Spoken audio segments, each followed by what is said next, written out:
El mundo está cambiando muy rápido. Lo que hoy era una novedad, mañana se habrá quedado en algo antiguo. Ese frenético ritmo que muchas veces nos hace preguntarnos ¿y qué será lo siguiente? Velocidad que genera incertidumbre, a veces miedo, pero también intriga, ilusión y sobre todo emoción por conocer. La ciencia, la tecnología, la innovación, los cambios sociales nos empujan para seguir avanzando. Soy José Ángel Cuadrado y si tú me preguntas ¿qué será lo siguiente? ¿Qué va a ser lo siguiente? Yo te respondo, esto es lo que viene. Hoy mismo vamos a lanzar a audiencia pública el plan de ciencia.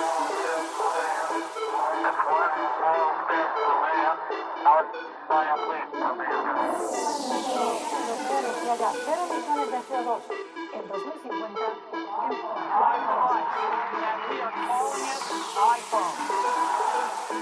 El comité ha llegado a una conclusión científica clara. Es una vacuna segura y efectiva. La tercera misión de SpaceX se ha acoplado con éxito. En COPE, José Ángel Cuadrado. lo que viene.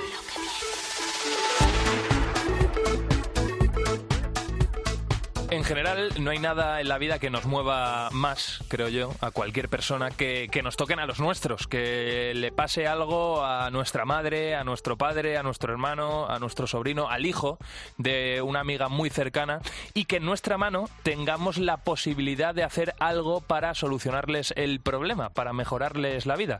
¿O no, doctora Balcells Camps? ¿Qué tal? ¿Cómo está? Bienvenida a Lo que viene. Hola, buenos días. Gracias por tenerme con vosotros.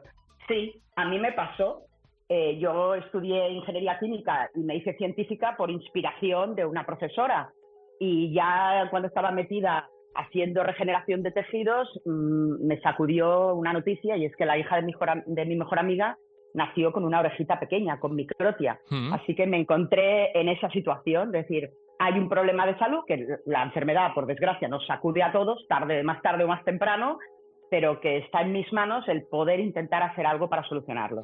Desde luego. Cuando estamos hablando de microtia, estamos hablando de una malformación en una oreja, ¿no? Que básicamente es que la oreja de esa persona en cuestión, estamos hablando de Andrea, tu ahijada, es más pequeña de lo normal.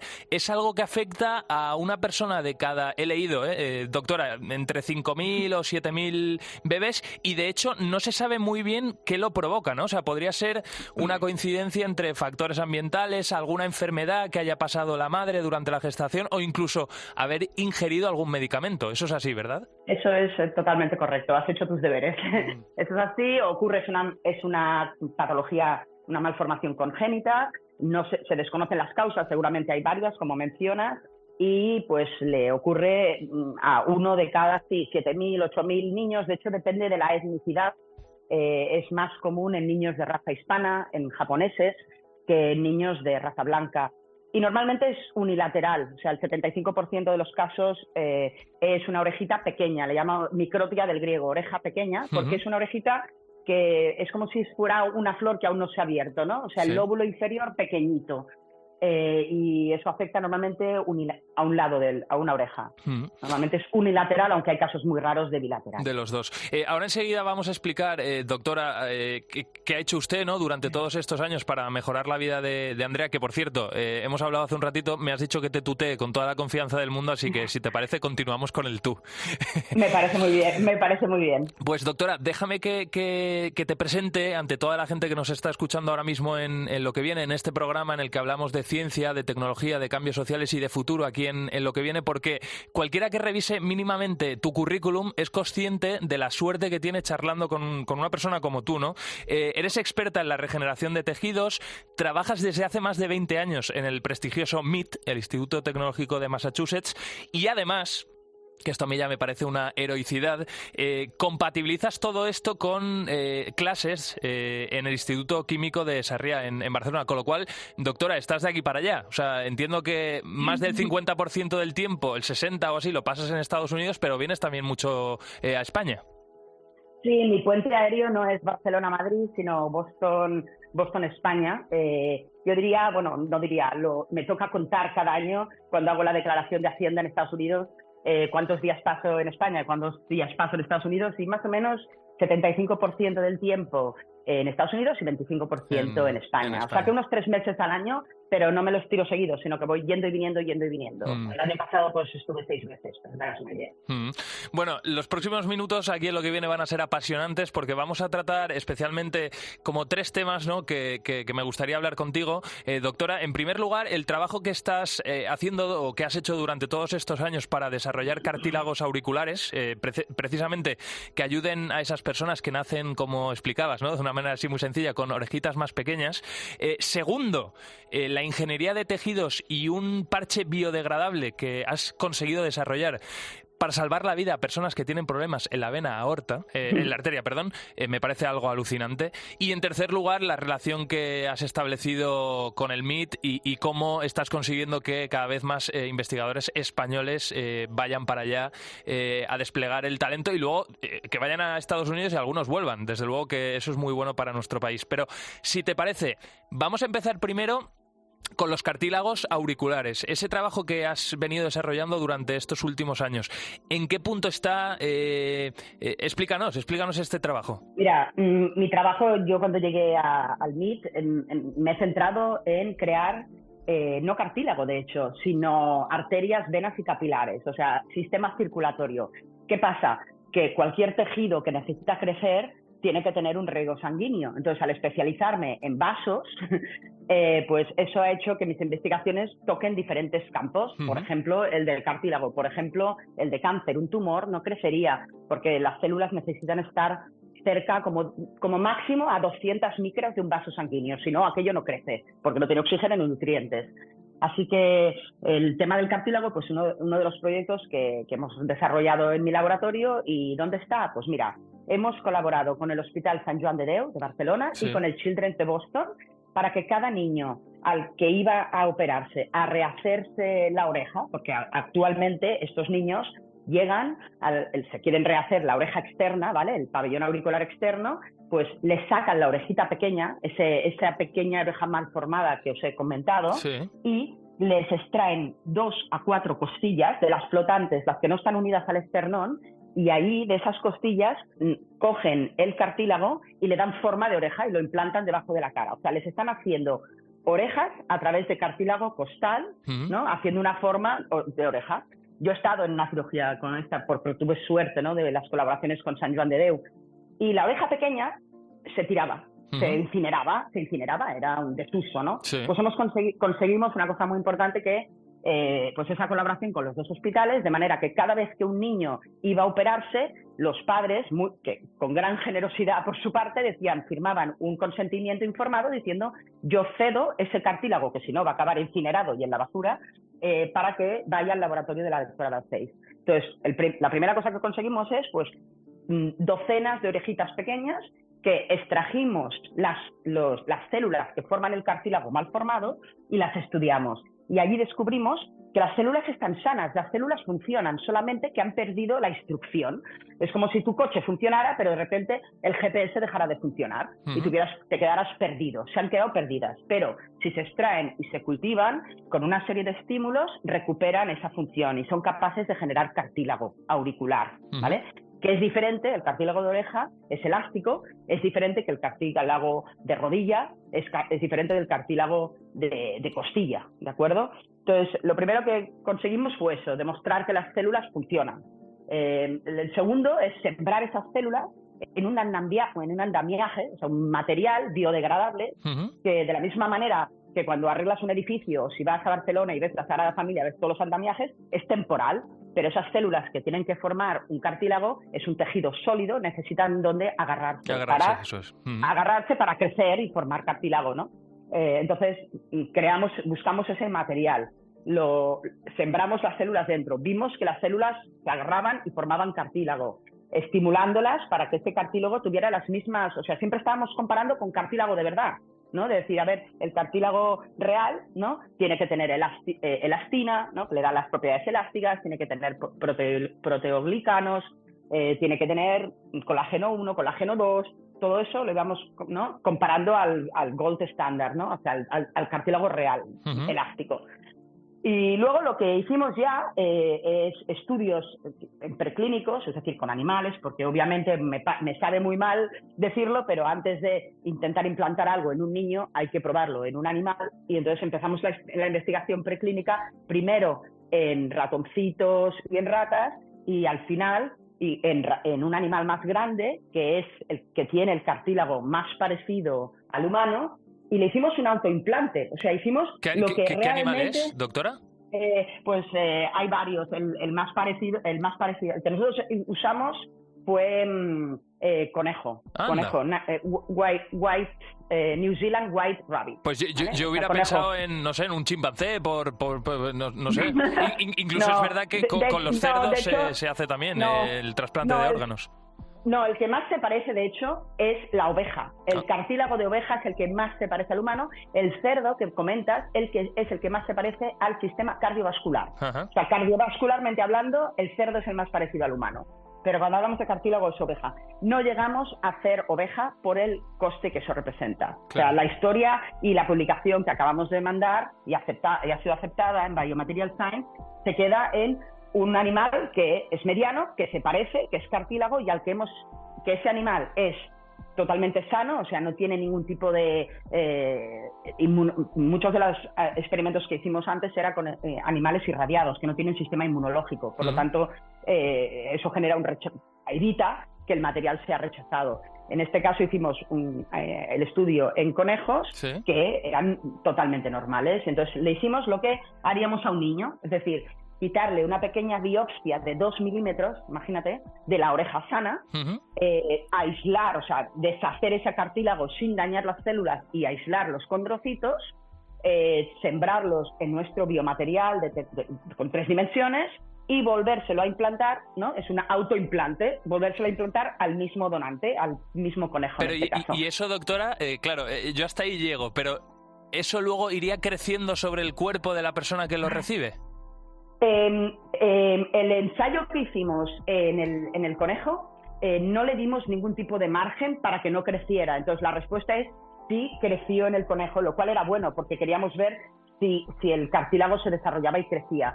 El día de mañana obviamente no sería así, sino que le daríamos una forma al implante y unos límites, ¿no? Porque el material marcaría esos límites, sí, y no debería de crecer porque no quieres... De hecho, hablando con los cirujanos, ya teníamos contemplado que la implantación con niños sería cuando el niño ya ha crecido, ¿no? Alrededor de los 7-8 años, la oreja del niño ya deja de crecer, ya está totalmente del tamaño de un adulto. Eso es gracioso porque a veces ves niños que dicen, madre, un niño tan pequeño con orejas tan grandes. Bueno, es que la oreja, es verdad, es que la oreja ya ha crecido del todo, sí, en cambio el niño todavía sigue creciendo.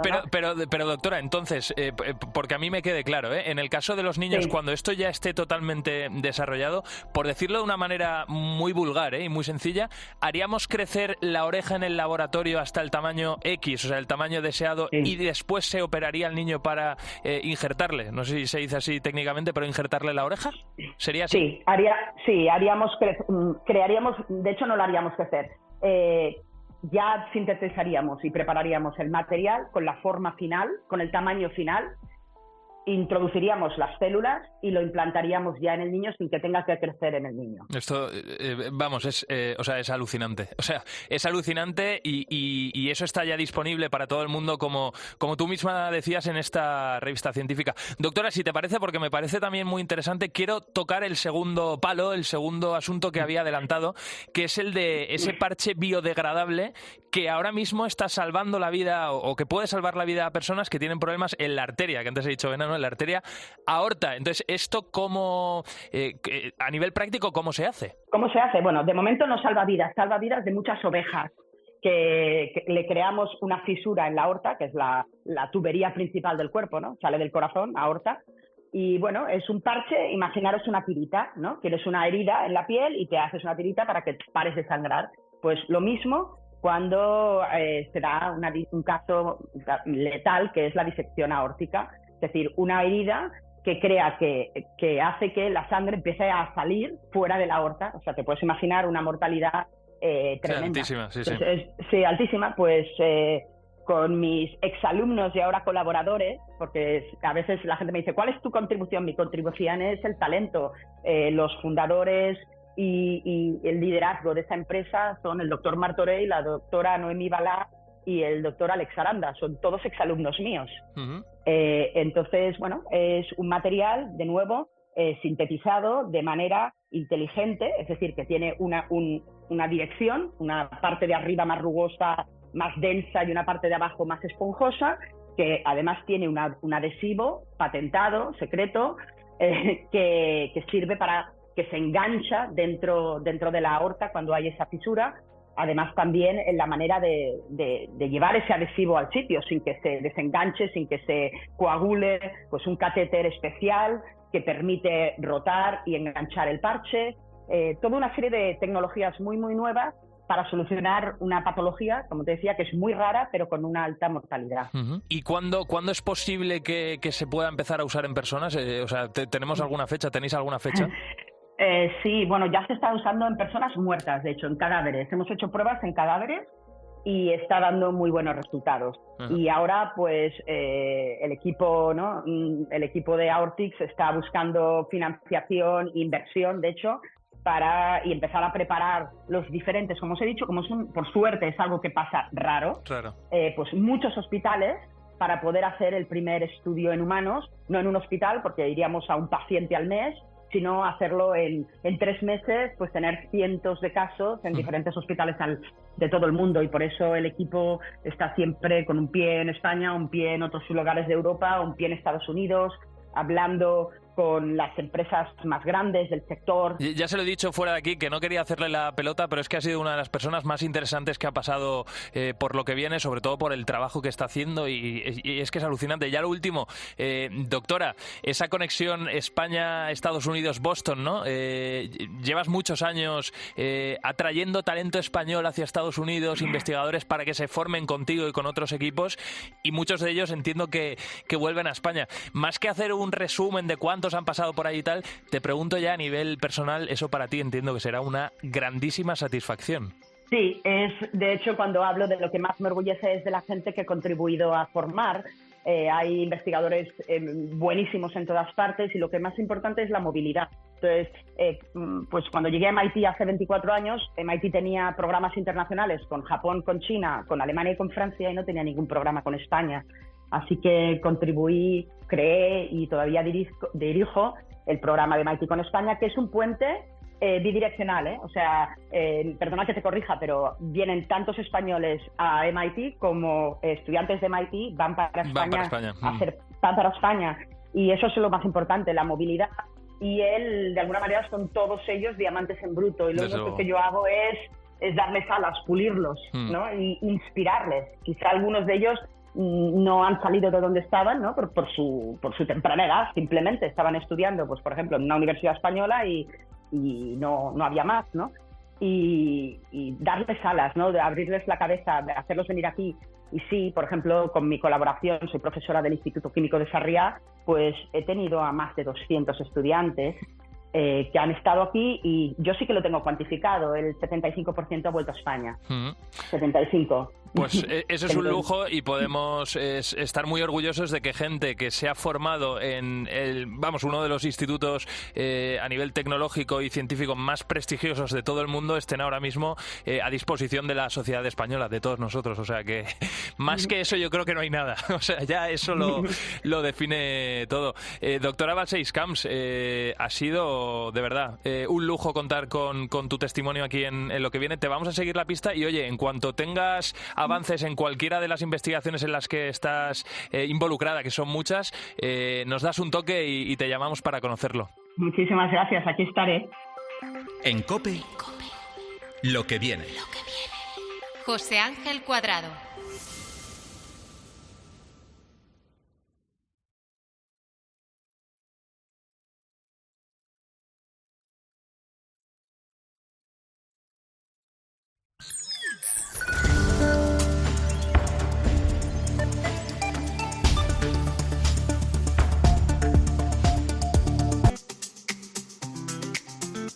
pues esto te va a llamar bastante la atención porque a ti supongo que los típicos bollicaos que llevan bastante azúcar te gustan, Soy ¿verdad? goloso, sí, soy goloso. Eres goloso, pues ten cuidado, pero porque con esta startup que se llama Adentro puedes saber si tienes adicción al azúcar o este tipo de alimentos, pero no solo eso, es que aparte también puedes ver si eres adicto a la ludopatía. Ajá. Y esto pues lo hacen según que el ADN de cada persona, toman un test de saliva y así es como lo hacen ellos. Entonces se trata de una startup mallorquina y sus tests están disponibles por hasta 60 países de Europa, América y Oriente Medio. Fíjate tú. Bueno, pues para conocer un poquito más sobre este proyecto tenemos a Guillermo Pérez Solero Monzón, que es el CEO de Adentro, ¿verdad? Se pronuncia así. Guillermo, ¿qué tal? ¿Cómo estás? Bienvenido a Lo que viene. Hola, muy bien. Muchas gracias. Sí, se pronuncia así. Vale. Siempre jugamos un poco con esa parte de descubre lo que llevas adentro. Sí, desde luego, claro. Es que ese es vuestro lema. Básicamente es conocer nuestro código genético, ¿no? Mi pregunta, Guillermo, es ¿hasta dónde podemos llegar para conocernos? Intolerancia, rendimiento deportivo, ¿verdad? Rasgos de personalidad, todo eso. Efectivamente, la verdad es un mundo bastante amplio, desde nuestros orígenes y la ancestría, pasando por nutrición, deporte, luego farmacogenética y luego predisposición y protección frente a enfermedades. Uh-huh. Así que podemos pasar por todo ello. Luego, por supuesto, con cada uno de ellos es importante resaltar, o sea, la genética todavía está en un mundo en el que cada vez vamos aprendiendo más, pero hay mucho todavía por descubrir y depende un poco de cada enfermedad o cada trait, como lo llamamos en concreto, de la fiabilidad. Por ejemplo, celiaquía o intolerancia a la lactosa, pues es muy fácil mirarlo, está muy estudiado, etcétera. Ahora, la predisposición, por ejemplo, como habría Pablo con el tema de ludopatía, le comentaba por teléfono, le digo, mira, tiene que ver con, y perdonad si me enrollo un poco, tiene que ver con cómo liberamos dopamina. Ajá. Entonces, muchos de los hay gente que tiende en el juego a liberar mucha más dopamina y por lo tanto se estima que esto hace que tengan una mayor predisposición a la adicción. Claro. Pero esto no es más que una predisposición y tendencias de nuestro comportamiento y en absoluto en la genética hay nada que sea digamos un destino, ¿no? Bueno, y todo esto solo con una muestra de saliva, Guillermo, eso ya lo sabemos, nos ha quedado claro, pero lo interesante también, estamos en un programa que habla de ciencia, que habla de tecnología, que habla de futuro. ¿Qué tecnología precisamente utilizáis para analizar esa saliva? O sea, ¿cómo es el proceso? Utilizamos saliva y se podría utilizar pelo o cualquier otra parte, digamos, cualquier otro tejido humano, porque todas nuestras células contienen el mismo código genético, que es digamos, una parte importante para entender, oye, ¿por qué con la saliva? Porque todas las células, incluidas las que se desprenden, digamos, en nuestra boca, ¿no? Uh-huh. Y luego, después de ahí, lo que utilizamos es la secuenciación genética. La secuenciación genética, perdonad si escucháis un poco de ladridos de perros, es porque alguien ha debido aparecer por aquí. Salúdale de nuestra parte. Coincidencia, ¿no? Justo con la entrevista. Pero utilizamos la secuenciación genética. Esto lo que hace es básicamente se extrae el ADN de la saliva, ¿de acuerdo? Y se meten unas máquinas de secuenciación que lo que hacen es miran nuestros nucleótidos. Para simplificarlo mucho, utilizan una técnica láser y lo que hacen es que identifican, pues, los nucleótidos que forman parte de nuestra ADN, que son las letras A, G, T, C, y para los viejos del lugar que conozcan la película Gattaca, sí, de ahí le venía el nombre a la película, de las letras que componen un poco nuestro ADN. Y con estas máquinas leen la secuencia. Y lo que nos dan es, digamos, un archivo muy grande con esa secuencia genética tuya de tu ADN. Ojo, y aquí hay muchísimos detalles y no tendríamos que estar horas hablando, pero aquí hay un asterisco importante y es, estas tecnologías lo que miran aquella parte de nuestro ADN que es diferente, se llaman polimorfismos, son aquellas variantes genéticas que todos tenemos, pero que varían en la población en cuanto a, pues tú puedes tener AA para una y yo TC para otra, ¿no? Y esto es lo que miramos, dado que si comprobásemos nuestro ADN íntegro entre dos personas, el 99,9% es idéntico y nosotros nos fijamos en aquello que nos hace diferentes, que son estos polimorfismos. Bueno, pues vamos a ver hasta dónde llegáis con eso. Por cierto, Guillermo, todo esto que hemos contado está disponible a través de un test, como decía antes Pablo, que está disponible en más de 60 países y que se puede comprar, ¿verdad? O sea, tenéis una página web. En adentro.com y además para vosotros con el código Morgan, pues tenéis un 10% de descuento. Aquello que lo esté escuchando, pues eso que se lleva. Bueno, pues Guillermo Pérez Solero Monzón, CEO de Adentro, muchísimas gracias por tu tiempo y mucha suerte. Que vaya súper bien, os seguimos la pista. Bueno, Pablo, segunda propuesta en el día de hoy, venga. Pues José, ¿cómo te quedas si te digo que puedes plantar un cultivo sin utilizar pues nada de tierra? No lo sabía. Yo en casa, mira que me gustan además las plantas y tengo un jardín generoso, pero uso bastante tierra. Pues esto es posible porque es que te estoy hablando de Enquitec. Piensan que la agricultura de interior pues será fundamental en el futuro pues para aumentar la producción de alimentos. Víctor Cantón Ferrer, CEO de Enquitec. ¿Qué tal? ¿Cómo estás, Víctor? Hola, ¿qué tal? Muchas gracias. Oye, bueno, para el que nos esté escuchando, ¿no? O sea, ¿cómo se puede cultivar sin utilizar la tierra? ¿Cómo lo hacéis? La gracia de la bueno, esto se llama cultivo hidropónico. Hay hidroponía, aeroponía, hay como muchas variedades, pero al final siempre hay un de esto común, un punto común que es el que no se utiliza suelo. Y esto, principalmente, lo inició la NASA, ya cuando estaba en plena carrera espacial, años 60, 70, porque decía, ¿cómo voy a alimentar en viajes espaciales de largo recorrido, dijéramos, de forma pues eso, saludable para mis astronautas, ¿no? Entonces empezaron a investigar y encontraron eso, que se puede hacer crecer una planta sin tierra. De hecho, la tierra lo único que aporta es sujeción, pero lo que necesita es agua, oxígeno y nutrientes. Y ya está. Entonces lo que hacen es que las raíces están siempre en contacto pues con una solución que tiene todos los nutrientes que necesita la planta, y la planta prospera pues la mar de bien, o sea, como si estuviera en la tierra. Oye, Víctor, has dicho que vosotros trabajáis para unos clientes que son los que hacen el proceso, ¿no? ¿Qué les ofrecéis vosotros entonces? ¿Puedes ponernos un ejemplo muy concreto de alguna tarea que hayáis agilizado? Sí, bueno, por ejemplo, también lo que hacemos es hacemos parte de automatización de ciertos aspectos, ¿no? Por ejemplo, la automatización del riego y la luz en función de lo que necesita la planta en cada momento. Esto es muy interesante. Correcto. O, por ejemplo, aquí, que comentabais con el anterior, el tema de inteligencia artificial. Nosotros utilizamos inteligencia artificial aplicada a visión utilizando cámaras de bajo coste, cámaras que pueden valer 10 euros, por decir algo.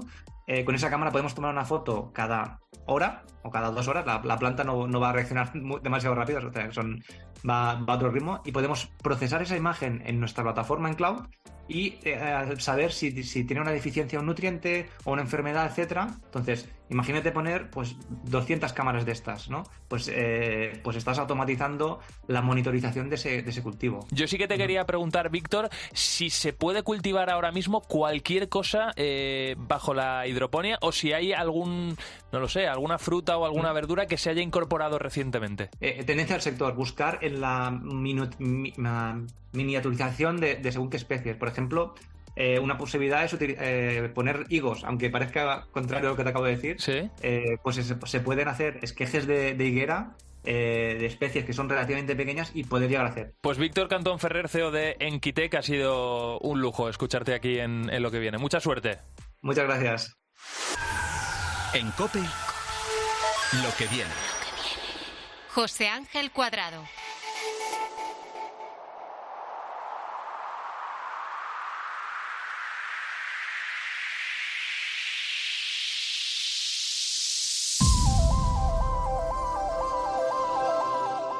Bueno, tú que me estás escuchando ahora mismo a esta hora en Lo que viene, ¿cómo te imaginas viendo la Tierra desde el espacio? ¿Qué crees que sentirías en ese momento? ¿Estarías emocionado? ¿Estarías impactado? ¿O incluso un poco asustado? Es posible que hayas visto el típico vídeo en televisión, en internet, en las redes sociales, con esa panorámica tan brutal, y seguramente, como me ha pasado a mí, habrás pensado que eso nunca lo van a ver tus ojos. Pero claro, es que cuando lo pensaste no sabías que ya existía, que ya había una empresa española que para 2025, es decir, eso está ahí al lado, promete organizar viajes turísticos al espacio. Atento a lo que viene.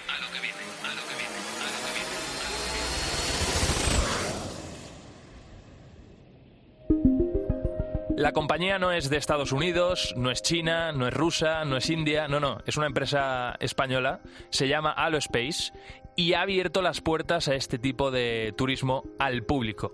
¿Cómo? Pues a través de vuelos comerciales a la estratosfera de entre 4 y 6 horas de duración a partir, como te decía, del año 2025. Los pasajeros, que estarán acomodados en una cápsula espacial con capacidad para 8 o 9 personas, ahora enseguida vamos a descubrir exactamente cuántas personas van a caber ahí dentro, podrán observar la grandeza de la curvatura de la Tierra y disfrutar de unas vistas, pues imagínate, increíbles desde el espacio. Todo esto lo hemos podido conocer en la reciente cumbre internacional sobre turismo espacial que se ha celebrado en Marbella. Carlos Mira, CEO de Alospace, bienvenido a Lo que Viene, gracias por atendernos. ¿Qué tal? Buenas tardes. Carlos, ¿cómo está? ¿Está abrumado? ¿Está ilusionado? ¿Está asustado? ¿En qué estado se encuentra con todo esto? Bueno, de las tres cosas que he dicho, estoy ilusionado. Claramente estoy ilusionado. Carlos, ahora le voy a preguntar, ¿no?, por el precio de uno de estos viajes, pero claro, yo estoy pensando, aquí hay un trabajo anterior brutal, usted mismo lo ha dicho, ¿no?, un trabajo de ingeniería alucinante, y esto habrá costado también mucho dinero. ¿Lo han podido hacer gracias a rondas de inversión? ¿Cómo se ha financiado la empresa? Que esto es algo que yo no he visto demasiado en medios. He visto que los medios hemos contado lo que está pasando, pero ¿cómo ha sido todo el escenario previo? Bueno, el escenario previo ha sido efectivamente con una inversión, entonces una inversión privada, de inversores privados. Este proyecto nace de un programa en una compañía de consultoría estratégica que se llama Arthur D. Little. Ahí teníamos un programa en donde pasamos de idea a lanzamiento comercial en proyectos que lo que permitan desarrollar algo con tecnologías maduras, como es este caso nuestro, porque el globo es una tecnología madura, cápsulas presurizadas también, paracaídas de descenso también, y empezamos este proyecto desde Arthur D. Little, creamos entonces la filial que se llama Helospace, y a partir de ahí hemos tenido una serie de inversores privados que nos han permitido el poner en marcha y lanzar el proyecto. Me imagino, Carlos, que muchas noches sin dormir, ¿no? O sea, muchas noches sin dormir. Vamos a ver, yo te diría que muchas noches durmiendo poco porque tengo poco tiempo, pero durmiendo plácidamente y fantásticamente bien. Qué bien, qué bien. Carlos, pretenden llevar unos 10.000 turistas al espacio en los próximos 10 años, ¿no? A partir de 2025, si no me equivoco, que ese es un poco el objetivo que se han puesto encima de la mesa, que esos son como unos 1.000 por año. Claro, ¿esto quién se lo puede permitir? ¿Cuánto va a costar hacer uno de estos viajes? Sí, nuestro objetivo, como decías, es 10.000 pasajeros antes del final de la década, para el 2030. Entonces, como empezaremos en el 2025... Son 2.000, entonces. Al final iremos, no es lineal, porque esto tiene una curva de aprendizaje. Nosotros empezaremos con unos cientos de pasajeros en el primer año, iremos cogiendo experiencia acumulada, iremos abriendo nuevas bases, porque vamos a operar desde 4 bases en el mundo, una en España, donde volaremos fundamentalmente en verano, pero sobre todo para que no haya nubes, para que los pasajeros puedan de verdad disfrutar de este efecto de ver la Tierra.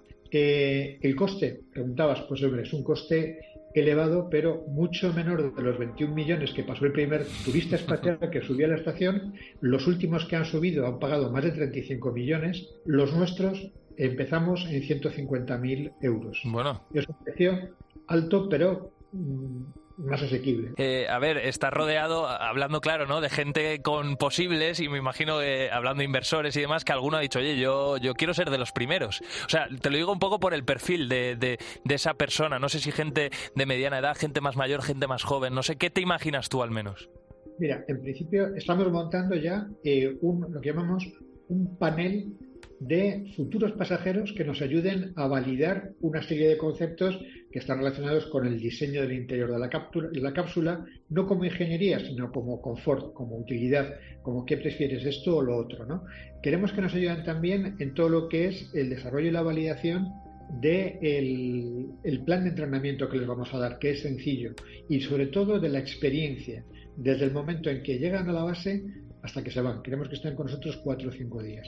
Este perfil, pues es un perfil, primero, que se lo puede permitir, y es un perfil de gente en este panel de usuarios que lo que queremos es que quieran participar en el proyecto. Tenemos ya 8 de estos pasajeros, son los primeros, vamos a completarlo con unos 20, pero sobre todo es gente que quiere volar por encima de todo, que quiere contribuir participando en el proyecto desde la cocina, y que son los que nos van a ayudar. Carlos, y una cosa más, que vamos, yo me muero de curiosidad por saberlo. Ha dicho que de momento tienen 4 sedes, Australia, Arabia Saudí, Estados Unidos, que es posible que amplíen a 2 más y luego estará también España, ¿no?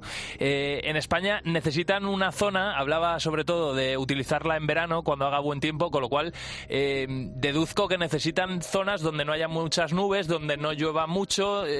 Podría estar entre Andalucía, Extremadura, no sé, Murcia. ¿Valoran? ¿Saben ya dónde va a ser o no? ¿O se lo están pensando?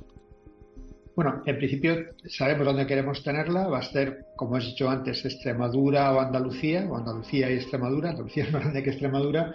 Y eso es la ubicación final, la tenemos que coordinar con las agencias de seguridad aeronáutica españolas, europeas, y luego también tenemos que buscar también el emplazamiento. Pero eso es algo en donde tenemos ya identificados unos 2 o 3 posibles puntos y estamos en conversaciones. Carlos, mira, CEO de Halo Space, ha sido genial escucharle y daría lo que fuera por pasar un día de mi vida con usted. Pegado a usted para ver cuántas llamadas hace al día, cuántos correos recibe, cuántas cosas está mirando, no lo sé. ¿Cómo es un día suyo? Ya por terminar, explíquenoslo.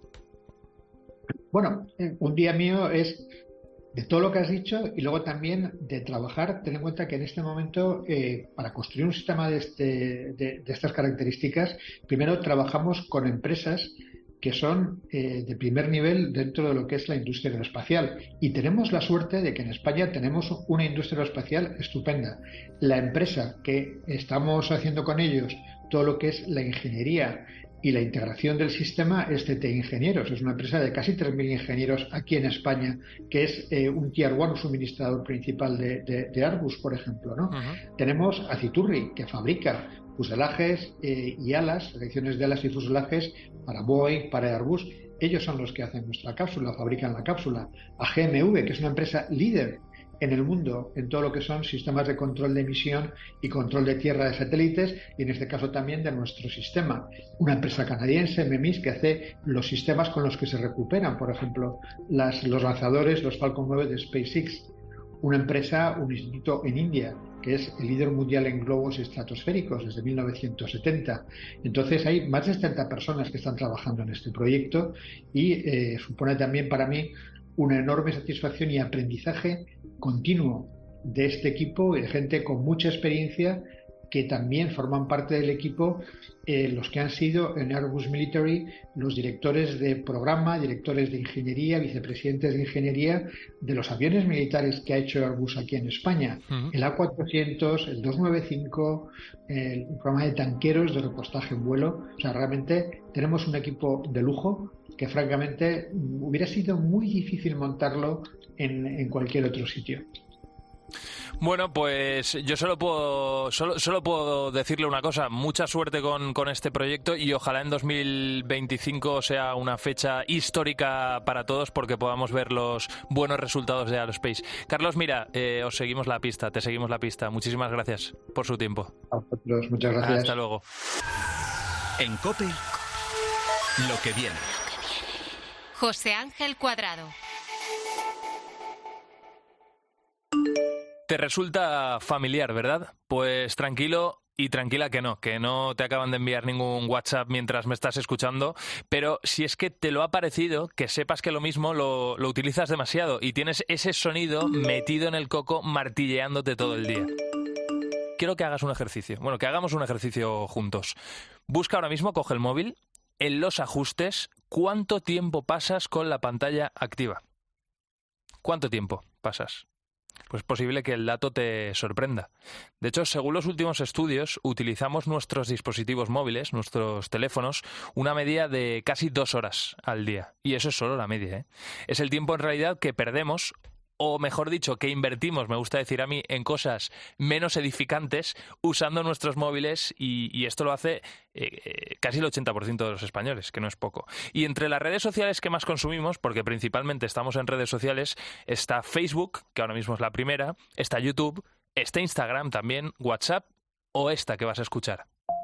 Si tienes hijos pequeños, adolescentes o incluso la usas a diario, la habrás reconocido. Es TikTok, esa red social de vídeos cortos en las que, de verdad, por experiencia, te digo que puedes llegar a pasarte horas y horas y horas sin darte cuenta.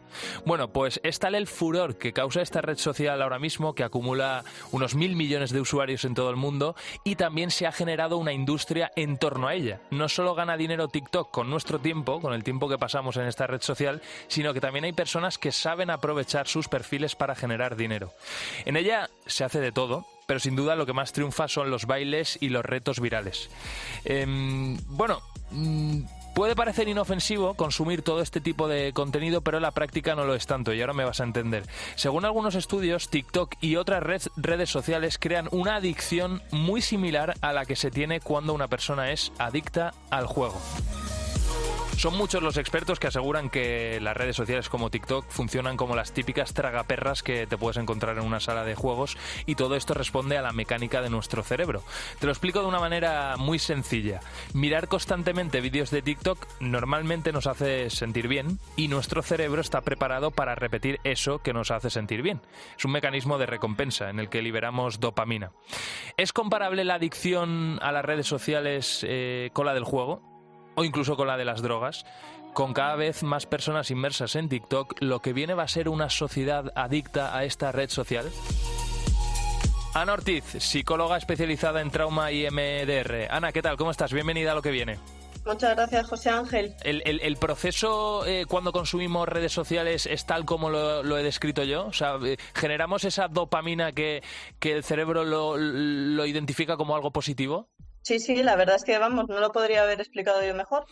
Al final lo que ocurre con el uso de las redes sociales es una cosa muy parecida justo a lo mismo que pasa con las maquinitas tragaperras o con los juegos de azar, que esas recompensas aleatorias, el que te den like, el que te salgan vídeos recomendados que son distintos y que además duran poquito, o sea, como que pueden venir muy seguido constantemente, lo que hace es sobre todo sobreactivar las vías dopaminérgicas del cerebro y el área tegmental ventral, y entonces eso lo llamamos el sistema de recompensa, y lo que hace esa dopamina es que normalmente se supone que tiene que hacernos sentir bien para seguir llevando a cabo conductas beneficiosas para nuestra supervivencia, pero con el uso excesivo de redes sociales al final como que se ve corrompida y acabamos metidos en bucles inmersos en no poder dejar de consumir redes.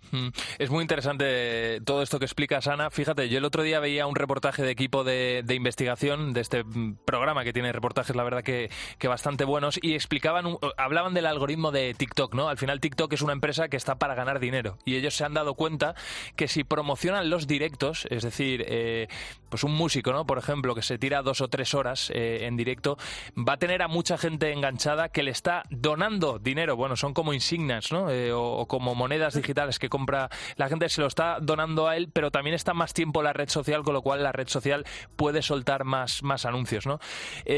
La empresa al final, como yo decía, está para ganar dinero, pero nosotros estamos para alertar y para poner soluciones. Claro, sobre todo los jóvenes, Ana, los niños, los adolescentes son los que hoy en día más están consumiendo TikTok. Prohibírselo yo creo que no es lo más positivo, ¿verdad? O sea, tenemos que buscar otras alternativas.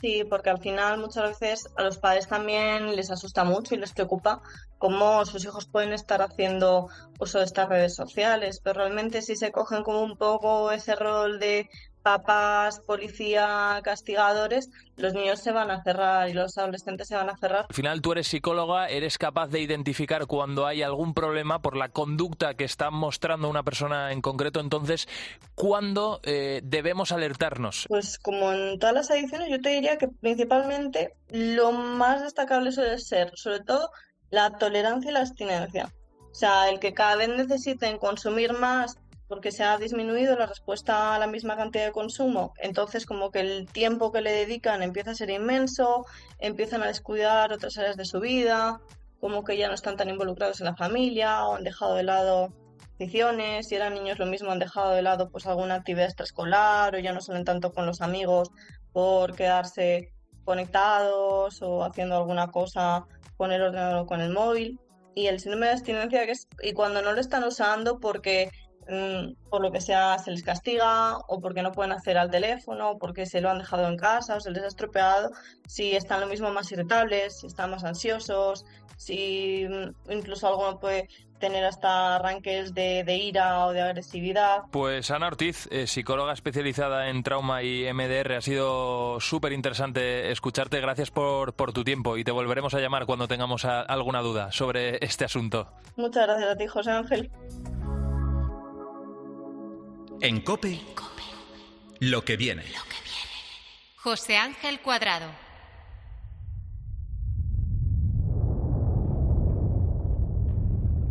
Desde el siglo XV, cada siglo, se han producido unos 2 terremotos 900 veces más potentes que el que sufrimos en Lorca hace unos años.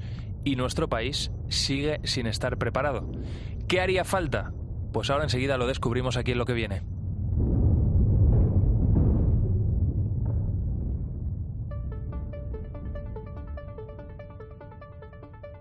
Amadeo Benavent, ¿qué tal? ¿Cómo estás? Bienvenido a Lo que viene. Buenos días. Amadeo, ¿es más peligroso un terremoto severo de una magnitud elevada o edificios poco preparados para la actividad sísmica? Así en un titular.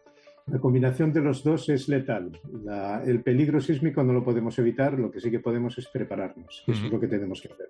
Bueno, Amadeo Benavent, eres catedrático de estructuras en la Universidad Politécnica de Madrid, eres doctor en ingeniería por la Universidad de Tokio y eres especialista en ingeniería sísmica de estructuras.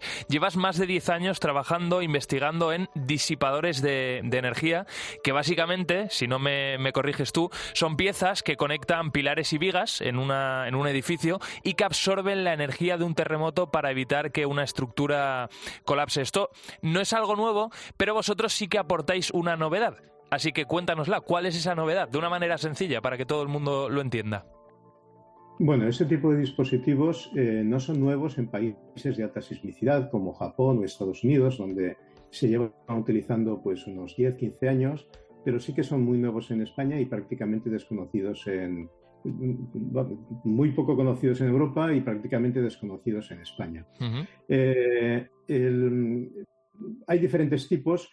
El que nosotros hemos desarrollado, y ahí radica la novedad, tiene la virtud de que combina diferentes formas de disipar la energía que introduce el terremoto, de manera que es capaz de proteger, de evitar daños en el edificio frente a un terremoto pequeño sin que se dañe la parte, digamos, principal del disipador que está esperando o está preparada para un terremoto severo o muy severo.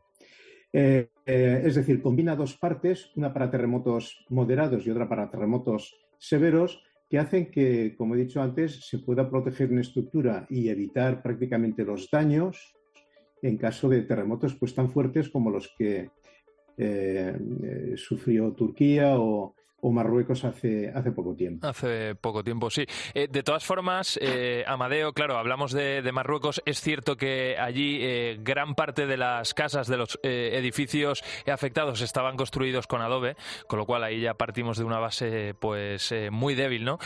Porque evidentemente es muy importante con qué materiales estén construidos las bases de los edificios, ¿verdad? O sea, a lo mejor es el hormigón armado y el acero, porque sobre ellos es donde se colocan estos disipadores, ¿verdad? O sea, ¿cómo es la instalación para que cualquier persona se lo imagine? ¿Nos puedes describir en un edificio X dónde se pondrían y de qué forma se haría? Bueno, pues esos dispositivos hay diferentes maneras de instalarlos, pero una bastante sencilla, y es en la que trabajamos, consiste en introducirlos en la estructura como si fueran simples barras diagonales, que se ven a veces en edificaciones pues para proteger frente a cargas horizontales de viento, por ejemplo. Entonces, en el caso de estructuras existentes, el dispositivo que hemos proyectado está además pensado para que se puedan instalar solamente en el perímetro dentro de las fachadas del edificio, pero como barras diagonales, simplemente como barras inclinadas. Vale, pues eso ha quedado bastante claro.